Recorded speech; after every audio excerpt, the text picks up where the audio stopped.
Hi, friends, and welcome back to the I Roll with Lex podcast. I'm your host, Lex. This is a place where we talk about all things fitness, faith, and relationships with a real and raw perspective. Today, I just have a Q&A episode planned because I tried to film last week. It did not go too well, okay, because I decided to talk about some personal things, and then I just decided I would not be posting that because I don't feel as though it's time for that yet. But today we have a juicy Q&A lined up, so I hope you're having a good day. Lock in, sit down, strap in your ear holes, and listen, okay? So without further ado, let's get real. First question is a question I actually get quite often, and it's when will I make music? You guys, I don't know because, so if you guys don't know, if you guys don't follow me like on Instagram or on my spam on TikTok, which is the Buff Stallion, I do post a lot of music. Literally before recording this, the reason it's later is because I was playing my guitar.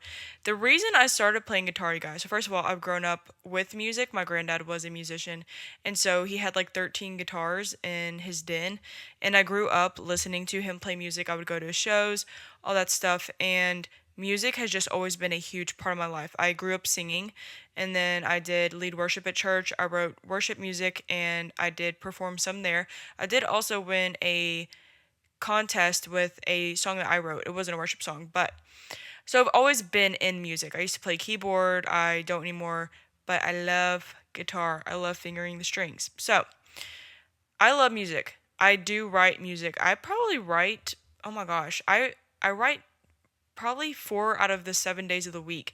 Does it ever always turn into something? No, but it's always something that like means a lot to me because that's the way that I process my emotions in a healthy way. That's the one coping mechanism that I have that I know does not harm me, and so that's why I love music. And so I don't know if I'll ever make music. Actually, before my grandmother passes away, her favorite song that I've ever written, she like begs me to release it, and so I will do that before she passes. But that might be the only song I ever produce. But then who knows? If that ends up going well, then I might, under an alias. I already know what my alias would be if I did start posting music. But anyways, yes, Dawson asks me every single day. He's actually been asking me for over 100 days every single day to post music. Not yet, Dawson, okay? Sorry, buddy. Kind of going like hand in hand with this actually is somebody asked me, I love music and I know you do too, so why do you love it though? I love music because, so first of all, I love talking to people, and that's why I'm also learning Spanish right now. I'm doing pretty well, okay? Me encanta la mantequilla de maní. Sí. Uh, for any of my Spanish speakers out there, you know what I said. But and I said what I said. I stand on business.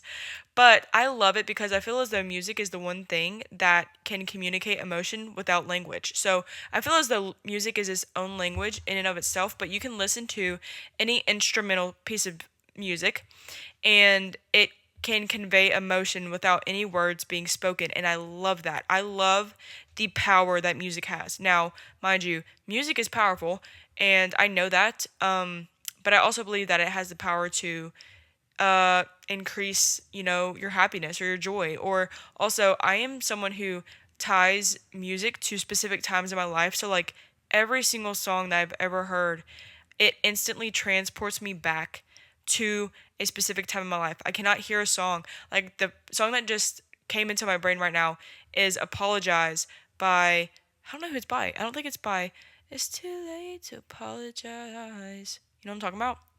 Told me that you love me. Didn't think you'd come around. But I'm afraid. I don't know who that's by. But anyways, when I think about that, I literally was just transported back to the back of my aunt's car beside my cousin, who I haven't seen in like 10 years, uh, driving down the road. I was like 6, 7 years old. But like that's just how music works for me. So music is memories to me. Like the music G6, the song G6, instantly transported to when I broke my arm in kindergarten, and I'm driving in Memphis in the convertible Mustang with my previous stepmom. Like literally that's just how music works for me. That's why I love music, because it's tied to emotion, and it's allowed me to kind of live timelessly without like a timeline. It allows me to exist in the moment. Like I can still experience those same memories if I listen to that song. So like I kind of love it for that reason. So, yeah. Next one's kind of funny to me because I actually get this question all the time, and it's why do I love peanut butter so much, you guys? Genuinely, I actually didn't know. And then I kind of took a step back and like was just thinking about my childhood. This was a few weeks ago.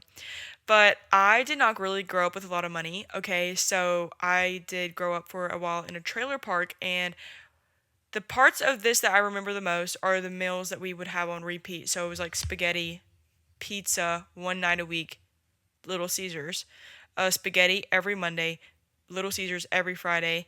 We had like, bro, we had spaghetti squash. I hate squash and zucchini, but like we had fried that a lot, and then like tilapia. Can't stand. I don't eat fish, you guys. Hamburger helper.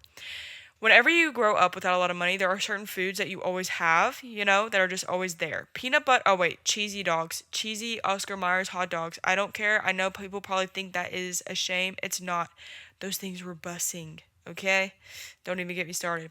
But one thing we had all the time, always, was peanut butter. Okay, and like it was, I guess it was just like cheap enough for my parents like to buy, and so like I grew up knowing that like I would always have peanut butter, and like I think I just like legitimately, I think I trauma bonded to peanut butter growing up because I've loved peanut butter since I was a child. Since I was a child. And I think that's just because like I disliked so many of the foods that we did eat that like it was just I was like, yeah, peanut butter. I love peanut butter. I do love peanut butter. And then also, especially now, like since I have IBS-C, so like really struggle with like having bowel movements, and so like a lot of times my stomach hurts, okay, because I just have food in my stomach that there's just a lot of food in my stomach at a time. And so whenever I'm dealing with that, I know that just so I can make sure I'm eating enough, I can just add peanut butter on everything and make sure I'm eating enough calories. Because I don't track, so like I don't really know, but I know that if I'm adding peanut butter to everything, I'm not in a deficit, which is like the goal. So I love peanut butter. Me encanta la mantequilla de maní. See? Questions kind of go hand in hand, but it's one, have I ever dealt with extreme hunger? And then, have I ever gone all in? I don't really ever talk about my experience with EDs anymore because I'm so far removed from that I just don't really think about it as often, which, what a blessing. But yes, I went all in. So I experienced a restrictive ED for about 3 to 4 years, and it kind of went in between binge ED and then the restrictive one back and forth, but they were very extreme. Like they would swing on the other pendulum for about like 6 to 8 months at a time, and then I would like go to the other. And so, but by the end, and it was right before I graduated high school, and I was not going to be allowed to go to college if I did not recover because I got put in the hospital. And so I went all in, and I'm going to be honest, I gained about 40 to 50 pounds in 2 months. I don't paint all in as this glamorous thing because EDs are not a glamorous thing. I think that a lot of people can get. I did not document my recovery journey. I was fully recovered before I ever posted online, or before I ever weightlifted at all. I didn't weightlift for about 8 months after I was recovered, and so I don't ever recommend, working out while you're trying to recover because that's not something I did. I'm not going to recommend something I did not do because I'm not knowledgeable in that, obviously. But for me, all in was the perfect way to go because an eating disorder is just about control. It's not about the food. It's not about your body. You think it's about those things because that's the thing you're trying to control because usually everything else in your life is out of control. Okay? There's nothing wrong with that. There's nothing wrong with admitting that you're trying to control something. That's okay. That's completely okay. That's completely normal. But what you need to realize is that there's a point in which you're no longer controlling these things and it's just controlling you. If food controls your emotions, it's controlling you. You're not controlling it. If you spend every waking moment about like in your life thinking about your body, it's controlling you. And I can promise you there are better and more beautiful things to life than your body. Like, and I know you're probably like, oh my God, but like you have my dream body. So like, can you actually shut up? I did not look the way I look right now 8 months ago. 4 months ago even. In the past 4 months I've changed my physique the most. And that's not me saying that in efforts to be like, yeah, like I look good now though. So it like doesn't no. The reason that I do now is actually because I was still struggling immensely with overeating and emotional eating, and actually the past 4 months like have just confronted myself and just been like, who am I? What actions am I partaking in? And then who do I want to be? Are my reflections are my actions a reflection of who I want to be or who I say I am? And they weren't.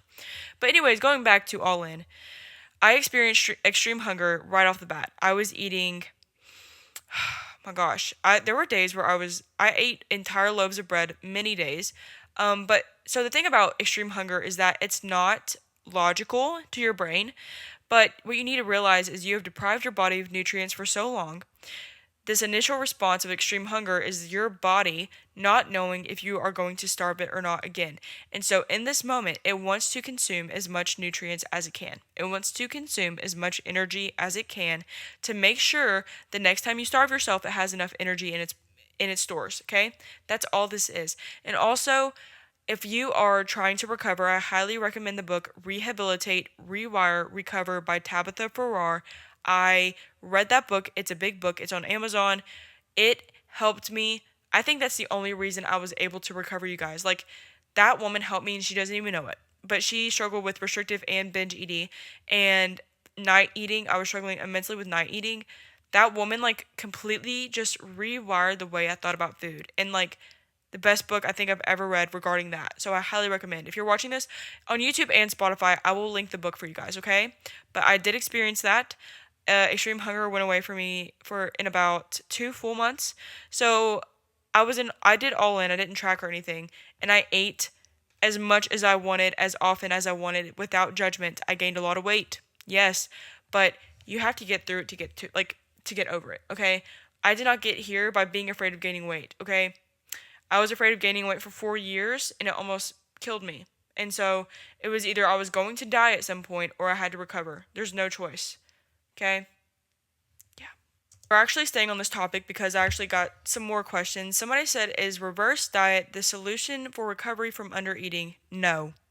No. Reverse diet is not the solution. Your body is malnourished. A reverse diet is for people who are not malnourished, okay? Reverse diet is for people who have been in a calorie deficit and they want to work back up to their maintenance calories. A calorie deficit and extreme restriction are not the same thing. So, no.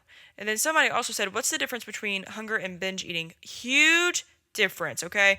I'm very passionate about this because people will often say that, because even you guys, one of my therapists, I remember the therapist that I was going to, now mind you, I was the peak of my restrictive ED. This was when I was hospitalized and I got out the hospital. I had been going to this therapist for a while. He watched me lose a bunch of weight, okay? Then I come back and I was telling him like my experience then with extreme hunger, and he told me that he believed that I was just developing a new ED when I was not. And that's why I'm so passionate as well. If you guys don't know, I went to college, but I ended up having to drop out because I couldn't afford it. But I was going for psychology, and my goal was to get my, degrees, whatever, and then open my own private practice where I could hire out specialized therapists in every field, because I went to 3 different therapists and all of them were not the therapist I needed to go to, which is so dangerous because I was going to a child psychologist about an eating disorder and he was not knowledgeable in that. So he was like, okay, well, you were restricting and now you're just overeating. So it looks like you're like, that's not true. I wasn't struggling with overeating. My body was just having a natural response to prolonged extreme restriction. It was just energy restriction, and now my body was just trying to get that energy back. Okay? And the thing about extreme hunger is it is like physical hunger in your body. You guys, the day of my senior prom, I literally went to Chipotle in my prom dress, ate an entire burrito in the car, went back inside, got a second burrito, ate the whole thing. Bust down. In my bust down. Yeah. 2 full Chipotle burritos. And it was because my stomach was still physically growling. Like, the hunger during extreme hunger would be so intense that I would feel like I was about to throw up after eating a full meal. Multiple full meals, okay? Binge eating, though, is more so, for me at least, a dissociative experience. It was always a very dissociative experience for me, where I felt like it was like out of body and I was gone. And it was always me trying to cope with my emotions. And so that to me is what the difference is. You might not be able to differentiate it, but extreme hunger is a very like physical like hunger, mental hunger. A lot of people can also confuse this with food noise. If you ever want me to make like an episode on that, I definitely can. I've dealt with food noise immensely in the past, but yeah, binge eating and extreme hunger are definitely not the same thing. So don't get it twisted, okay? Okay. Okay, we're gonna be a little bit less serious for a moment and answer a bunch of random questions. Speed run. Coffee, matcha, or energy drinks? Coffee first. I love coffee. I drink coffee every morning. You guys know. I think 2 podcast episodes ago, I was talking about the coffee I drink. I drink stock STOK because you can get like the cold brew. That's what I drink personally because it's like $6 and I can make like 4 or 5 coffees out of that, which is like $24 at any coffee shop. But I don't support Star Demon because Palestine. I've not drinking the Star Demon since October 7th, 2023, actually. But so at least, yeah, I don't think I have. But I love coffee, but then energy drinks. I love energy drinks, but I'm very, very serious about my caffeine consumption. I used in college, you guys, I was drinking 4 to 5 Alani News a day. I don't know how I'm alive, okay? So I'm not going to talk about that. But anyways, I love energy drinks. I just love the crispiness of them. But lately, I've been drinking Monsters because they have less caffeine than like any other one. Monsters have less caffeine than Alani's, than Ghost, than any of those. So that's what I've been drinking. I love Monsters. Favorite hype song? That's actually, it changes, right? Like it just changes. It changes on my mood. Like sometimes a sad song is my hype song. Today at the gym, I was listening to No Idea by Don Toliver. I'm picky with my women, I'm deciding. Call me to your crib and I'm sliding. What's another one? Supermassive Black. I love Supermassive Black Hole. Okay. Supermassive Black Hole. Also, if you're watching this on YouTube, I have like a pink light on, so I'm just like a little fairy in the dark. Ooh, I do love The Weeknd, you guys. I do. Don't even get me started. Or any Ariana. Or I love some McGee.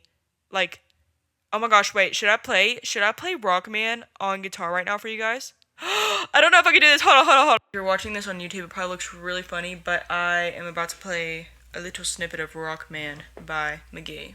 So. Honey, shut up and wherever I feel I want it on fire. Keep it up. Started a war, keep it up. Started a war, you can laugh it up. Started a war. You can laugh it up. Started a war. Yeah, pretty much.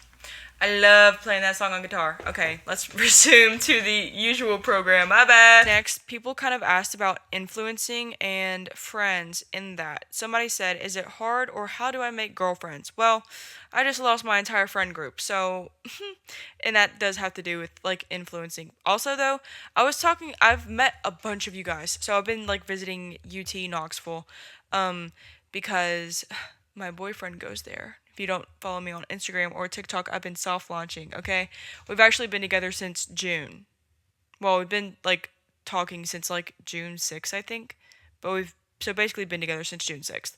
But yeah, so I've been like soft launching him slowly over there, but he goes there and I've met so many of you freaking guys. I love you guys so much. You're like angels. Holy crap. But also I'm thinking that for my birthday, since I don't have that friend group anymore, I was thinking that all of you guys that I've met in Knoxville, I was just gonna go up there and I was gonna have dinner and invite all of you guys.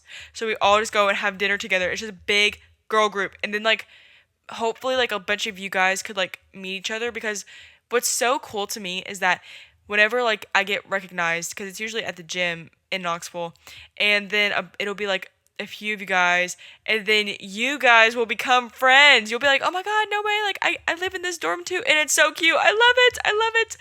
And so like I love that because I know how hard it is to make friends, and you guys are all just so lovely that I'm so happy like you all are finding each other. But anyways, so girls are very hard. I have my best friend Nicole.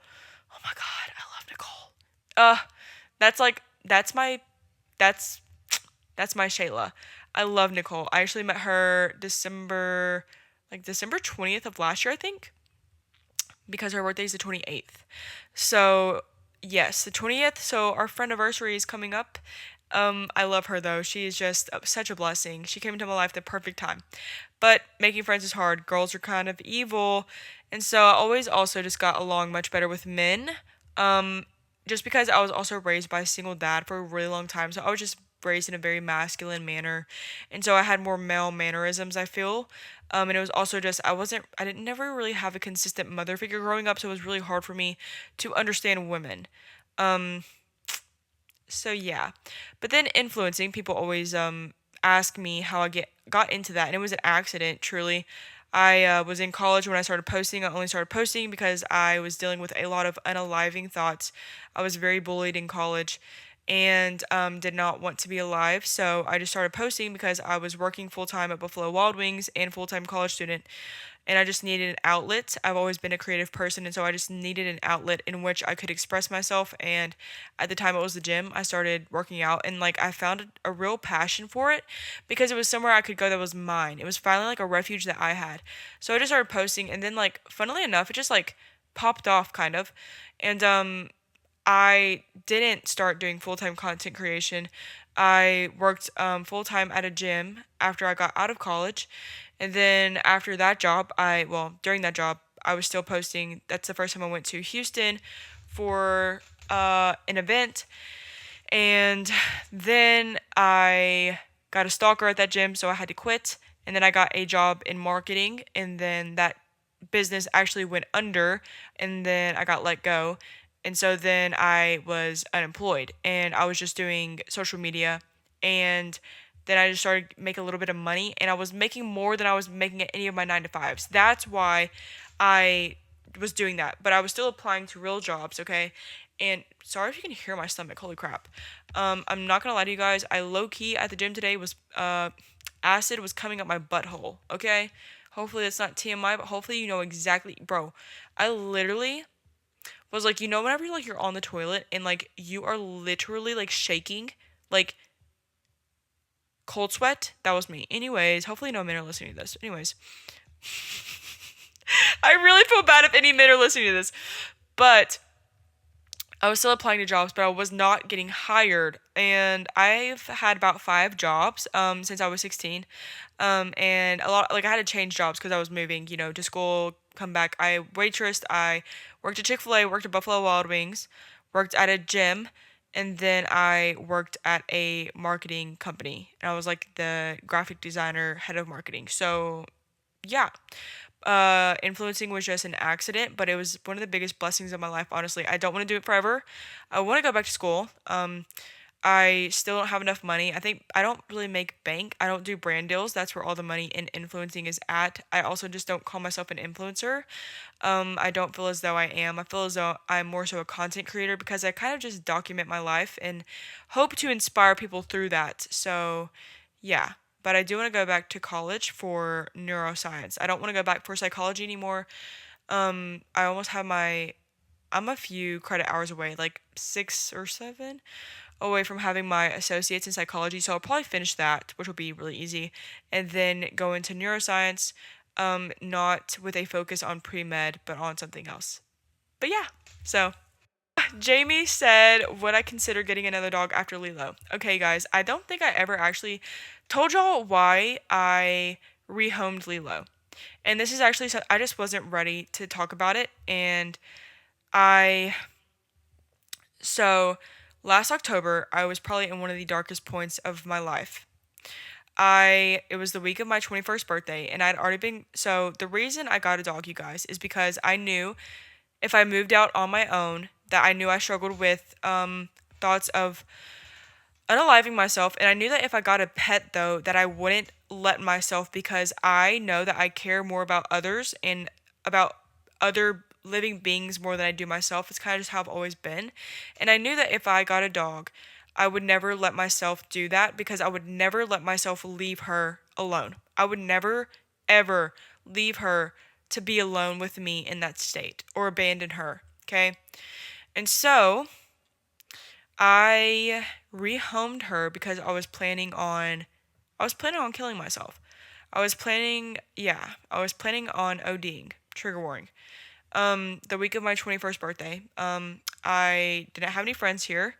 Um, I was alone. I just lost my Instagram account, which I wasn't really like big on TikTok yet, and my brand deals or like my money was coming from Instagram, so it was hacked. I lost basically my job, my partnerships. I was alone, had no friends. I was alone on my 21st birthday.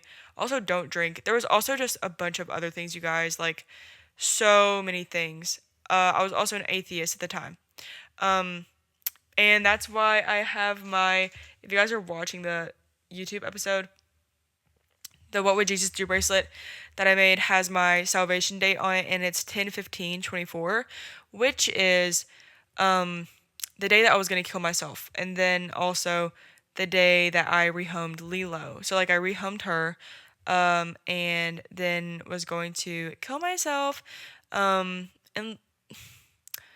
I I cry about it a lot. I cry about the fact that I rehomed her a lot because that was my baby. If you guys like watched my stuff back then, like you will know she was in everything. She went everywhere with me. She went everywhere with me. Anywhere I went, she was going.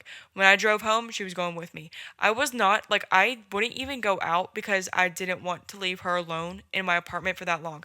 Like I would be gone max 2 hours, okay? I love that girl with my whole heart. And I am so happy though because I know that she's with somebody. She's with an older woman who had plenty of money to take care of her, had all the time in the world, so I know she's being taken care of. However, this past week, my boyfriend and I actually found a stray dog, and we've been trying to find his owner, and he was really underweight. His name is Marlin. He's a husky. If you've been following me, you probably have seen him everywhere. We're working on finding his owner, and then if we can't, we are working on seeing if we can adopt him. Not probably me personally, but him or probably his parents. But he's 3 years old. He's the sweetest baby ever. And I love strays. Like if I ever got a dog again, it would definitely be a stray. Lilo was a purebred. And also she was crossbred a lot, so she had a lot of health issues. And so now though, my heart like Marlin was literally a stray, y'all. He was super underweight, had no collar, no chip or anything, still not neutered, and he's about 3 years old. We took him to the vet. So, anyways, though, so justice for Marlin. If you guys are watching my stuff, you'll probably seen him in everything. He's just, oh my god, I miss my little baby. But anyways, yeah. But thank you guys for asking about Lilo. That was my baby, and she has my whole heart. But yes, I rehomed her because I didn't think that was gonna be alive, so I wanted to make sure that she would be taken care of. And then I didn't unalive myself, so now I live with that regret every day. Another question I get quite often is my journey with body dysmorphia. Actually, last week's episode was supposed to be about this, and then it just ended up me being it being an episode about me talking about why my body dysmorphia got so bad the past month. I made a video on TikTok about it, and there were people in the comments being like, "No," they were saying that I was like relapsing. Body dysmorphia is not relapsing, you guys. And then also like I can't talk about what happened last month. Just because like I don't know if those people will come for me or not. I don't They all have more followers than me, and I'm sure whatever they say, everybody will believe them over me, which is fine. Like whatever. But the things that happened severely messed with me mentally, and it was very like I know that my body changed a lot in the past month, and I mean like I don't really know what I look like right now, and that's really hard. Like last week it was really bad. Like I couldn't even look at myself without like tearing up. But we're good. But body dysmorphia for me is really difficult because I grew up overweight, and then I lost 60 pounds in 5 months my freshman year of high school. And it wasn't disordered at first, but then it became disordered because I was so terrified of being treated the same way as I was when I was overweight again. And so then like I clung to that, and that's whenever the 4 year ED started. So now though, I don't really ever know what I look like, and so like I look in the mirror and I can't tell if it's the overweight me or the underweight me looking at the mirror. And that's why I preach body neutrality, in which I practice respect for my body. I work out because I'm able. I work out because it's a blessing to be able to do so. You guys, like, I there was a girl the other day that literally got hit by a truck and then had to get her leg amputated in my city. That could have been me. That literally could have been me. And so, like, the fact that I have the privilege of like being able to move when and how I want is such a blessing. And then also when I was struggling with the ED, I remember when I worked at Chick-fil-A, I wasn't strong enough to pick up the lemonade containers, which if you've ever had Chick-fil-A lemonade, yes, we make it from scratch. Trust, I've had to make it so many times. But I couldn't even pick up the containers to move them. And that's like it's such a hard feeling, like to know that I was an 18-year-old that couldn't pick up a container because I was so weak. And so like now I do pride myself in being strong enough. Like if I go to the airport, I can move all my luggage myself. Like I love that. I love that I can carry all my groceries. And is that prideful? Perchance, but I'm not ashamed. And so now though, I look at my body not out of ew. Like, do I look at my body and I'm like, oh, what is that? Yes, obviously, but I don't act off of that. I don't act off the way I feel ever. Okay? Do I have strong feelings sometimes? Yes. But that's just when I choose to have hobbies outside of the gym. I preach that. That's why I play guitar, I paint, I create content, I read books, I go hang out with friends. Getting out of your environment is huge, especially if like you really struggle with like body image. Get out of your environment and go do something. Help other people. Go serve other people. You don't even have to be like a Christian or anything. I don't serve in people related to religion at all. I just go and like do things in my community to serve so that I can realize that my purpose is not solely focused on my body and that I can serve others regardless if I think I'm pretty or not. Body's gonna be T if your character is T. Clock it. Yeah. Okay, this episode's already getting really long. Okay, so I'm actually thinking I'm gonna put this into 2 episodes, which is perfect because next weekend is 6/7. And I will be visiting some people, so I will probably pre-record the episode so I can have it like up for you guys early in the morning next Sunday. But anyways, the last few questions is what flavors of PE science do I wish would come out, you guys? I'm really my goal for this year, perchance, if enough of you guys like use my code, I really hope that one day I can come out with a flavor. Like that's my dream. My dream is to be able to come out with my own protein flavor. Whenever I went and visited PE Science in April, I put flavors on the board, and one was cookie butter. I want to do cookie butter so bad. I want to do cookie butter so bad. But banana bread. But like I feel like it has to be obviously like something to do with peanut butter, but like I feel like cookie butter is like closely enough related, you know? But like peanut butter jelly. Peanut butter jelly or like peanut butter banana. Don't even get me started. Oh my god. It's so good. Anyways, that's what I would hope, but we shall see. We shall see. And also, thank you guys to use my code. Like you guys mean the absolute world to me. And then somebody else said, "Why wait.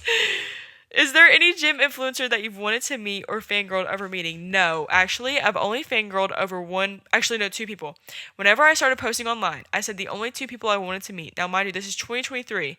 I said was Lean Beef Patty and Will Tennyson because I said I felt as though I looked like if those 2 people had a baby, that was me. And I met Will in 2024. He was the kindest ever. I've been watching Will since 2020 when he still had Ollie. And my dog also passed away. We had a boxer for 13 years. Her name was Gracie. And so like I really resonated with like his like love for his dog. I love that. And so like I loved meeting him. And then actually I just met Lean Beef Patty in London. We were in the elevator together. I just get in the elevator and she's just standing there and I was like, "Okay, girl, I'm not gonna lie to you. You are literally the only other person I've said I've ever wanted to meet. So I just want to like let you know I love you. Like you're so cool." And she was like giggling. She was like, "Thank you." She was so chill. But like people like that are super down to earth. I don't actually follow actually on Instagram. I don't follow any influencers. Funnily enough, the only people I follow now are you guys that I've met in person, and that was on purpose because I wanted like I don't know what it was, but whenever I got hacked, I was like, I don't want to follow people that I don't even know anymore. So the only people I follow are like influencers that I know IRL or all of you guys I met in person, and I'm following 110 people now. So you guys, it means I've met like 100 of you guys in person, and now I can keep tabs on all of y'all, and I love it. What if you guys got married? Oh, I love you guys. Also though, whenever you guys come up to me, I fangirl. Like y'all are like, oh my god. I'm like, no, oh my god. Like, what do you mean? Oh, like, I'm fangirling. Like, what do you mean? Like, you literally are excited to see me. I'm excited to see you. It's like the Spider-Man meme. Yes. That is going to wrap it up for this episode. We're going to do the best and worst part of the week. Best part of the week, this weekend for sure. Made so many friends this weekend. Got birthday plans. Okay. Got to see my boyfriend, soft launch my boyfriend. Worst part of my week. Oh gosh. The friend thing. The friend thing really did just mess me up, you guys. I lost my friend group, and like those were my people, and like, yeah, and I'm still like grieving that. And then my goal for the next week. My goal for the next week is work on finding a college to go to. I have been working on trying to find one that I can afford, and like that's my goal. I've been working on that. Just because I love school. Like, I love school with my whole heart. You guys know I'm a nerd. I am a nerd, and I'm not ashamed. And plus, I love learning. And I really wish that I was, like, I had the privilege of, like, having my school paid for. But I will figure out a way to go back, and I'll figure that out, and I'm excited to share that with you guys. But I love you guys so much, so much. And if you are still here watching this, comment the unicorn emoji. Yes. And your favorite emoji. The unicorn emoji and your favorite emoji. But anyways, I love you so much, and I hope you have a great week. Bye.